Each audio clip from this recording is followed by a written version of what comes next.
Vamos a comenzar a ver la literatura durante el franquismo, 1939-1975.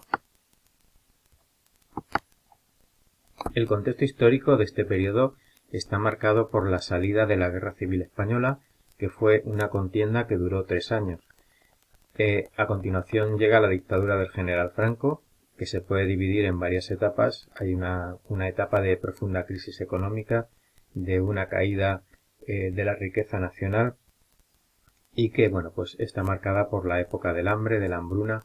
Esto dura más o menos hasta los años 50 y a finales de estos, con la relación de España con Estados Unidos y la incorporación a las Naciones Unidas, la situación empieza a cambiar, sobre todo por el flujo de turistas que empieza a venir a nuestro país.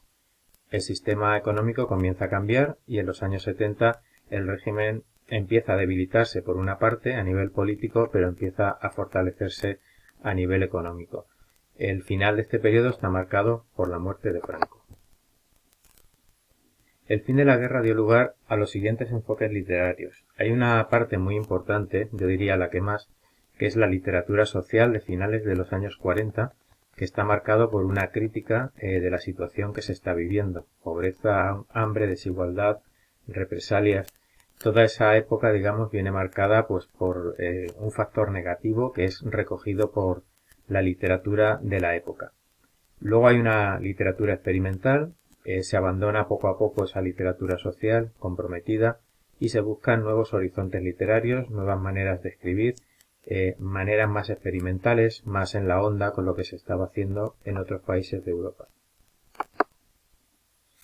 En poesía tenemos por una parte la poesía desarraigada y social, la poesía de la generación de los años 50 y la poesía de mano de los novísimos, que es un grupo del estilo de la generación del 98, del 27, con otros matices.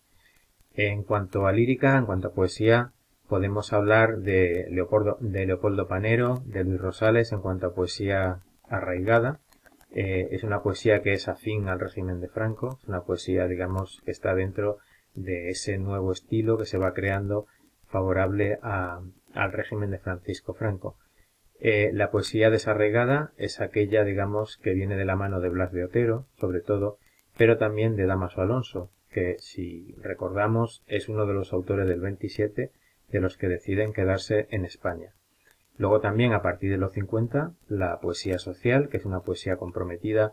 El precursor de este estilo podríamos decir que es Miguel Hernández, si bien Miguel Hernández muere en 1942, pero sí es un referente para aquellos autores que vienen después, como Blas de Otero o Gabriel Celaya, que son los más importantes.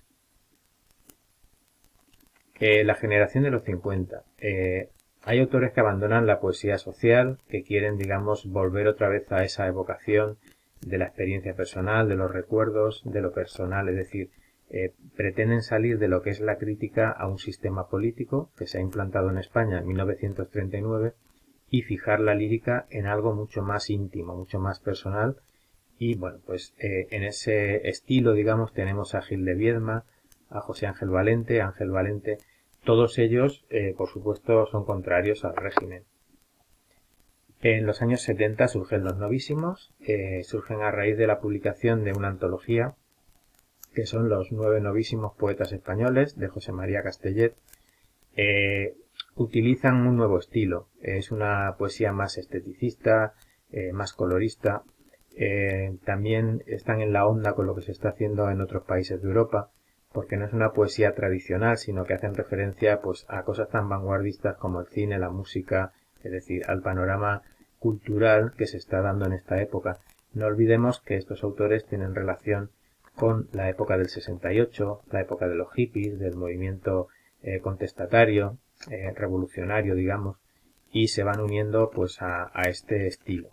En esta onda tenemos a Guillermo Carnero, Ana María Moix, etc. En la novela tenemos 3, marcos. Sería la novela de los años 40, la novela social de los años 50 y la novela experimental de los 60. En los años 40 podríamos mencionar una novela que es, digamos, la clave para muchos críticos, que es La familia de Pascual Duarte, de Camilo José Cela, que marca el inicio de una nueva tendencia, el tremendismo. Presenta la realidad en los aspectos más descarnados. Además de esta obra, podemos hacer referencia a otras obras que escribe también el mismo autor, incluso autores pues de aquella época, ¿no? En aquella época empieza a escribir también Miguel Delibes. Tenemos obras también como Los Santos Inocentes, es decir, son obras literarias que critican todo lo que está pasando, la pobreza, la desigualdad, digamos, la diferencia que hay entre diferentes regiones de España, la España profunda, la explotación.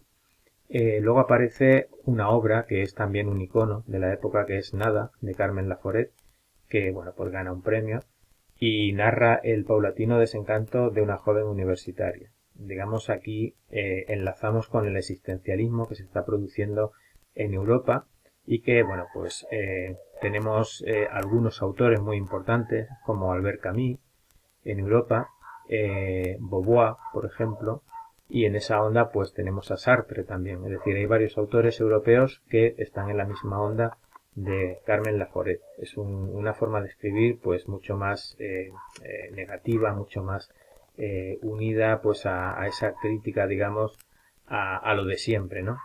El existencialismo es una manera de ser, ¿no? En la vida solamente existe esto, la existencia, y todo acaba con ella. Luego tenemos la novela de los años 50, que es la novela social, se inicia con La colmena, de Cela.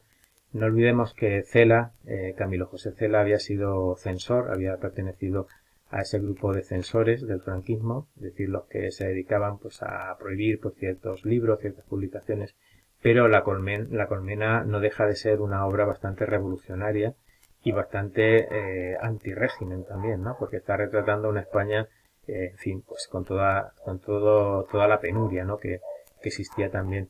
Los rasgos característicos de la novela social serían la objetividad, es decir, el narrador es como, si os acordáis del realismo del siglo XIX, bueno, pues Benito Pérez Galdós, pues, por ejemplo, autores como el de La Regenta, Pío Baroja, después, posteriormente, es decir, hay muchísimos autores en esa línea, digamos, que lo que hacen es ser lo más objetivo, retratar la realidad, porque lo que se pretende es hacer una especie de retrato colectivo de lo que está sucediendo en aquella época. En esa línea tenemos a Miguel Delibes, a Carmen Martín Gaite, a Ana María Matute, es decir, tenemos a muchos autores que van surgiendo en los 50 y que se van perpetuando pues hasta los 80, los 90 incluso. En los años 60 tenemos la novela experimental, Tiempo de silencio, es digamos la más importante. Y bueno, pues está también en la línea de lo que se está haciendo en otros países de Europa. Se utiliza mucho el monólogo interior para profundizar en los personajes. Y en esta línea estaría 5 horas con Mario, de Miguel Delibes. No hay que olvidar a Latinoamérica, por supuesto. En Hispanoamérica surge pues ese boom de novelas de autores como Gabriel García Márquez, Mario Vargas Llosa, Julio Cortázar. Y bueno, pues yo diría que de estas obras que aparecen aquí, la más relevante de todas es 100 años de soledad. Además, al autor le dieron el Premio Nobel de Literatura en 1982.